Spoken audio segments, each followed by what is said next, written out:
పవిత్ర పెన్నానది తీరాన వెలసి ఉన్న జొన్నవాడ శ్రీ మల్లికార్జున స్వామి సమేత కామాక్షితాయి ఆలయ బ్రహ్మోత్సవాలు వేడుకగా జరుగుతున్నాయి. బ్రహ్మోత్సవాలలో భాగంగా 6వ రోజు హంసవాహనంపై సరస్వతీదేవి అలంకారంలో కామాక్షితాయి అమ్మవారు భక్తులకు దర్శనమిచ్చారు. తొలుత కామాక్షితాయి అమ్మవారిని పరిమళ పుష్పాలతో అలంకరించిన హంసవాహనంపై కొలువుదీర్చారు. అనంతరం ఆలయ అర్చకులు హారతి కార్యక్రమాలు నిర్వహించి ప్రత్యేక పూజలు చేశారు. భక్తులు అధిక సంఖ్యలో విచ్చేసి అమ్మవారిని దర్శించుకుని తరించారు. రేబాల గ్రామానికి చెందిన లేబూరు శ్రీనివాసులరెడ్డి, వెంకటరామిరెడ్డి, రాధాకృష్ణారెడ్డి, సుబ్బరామిరెడ్డి ఈ కార్యక్రమానికి ఉభయకర్తలుగా వ్యవహరించారు.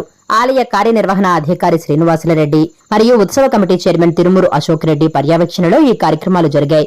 ఈ కార్యక్రమంలో కమిటీ సభ్యులు కనపర్తి నాగేంద్ర, నక్కల శివకృష్ణ, తిరువాయిపాటి నందకుమార్, ముంగర సుధాకర్, శ్రీశైలం శశిశేఖర్ శర్మ, పాలూరు చాముండేశ్వరి, కొల్లపూడి శారద, పెన్నతూరు సుమలత, గండ్రకోట రమాదేవి, జొన్నలగడ్డ వరలక్ష్మి, ఇమ్మడిశెట్టి సౌజన్యలక్ష్మి, ఆలయ అర్చకులు, సిబ్బంది పాల్గొన్నారు.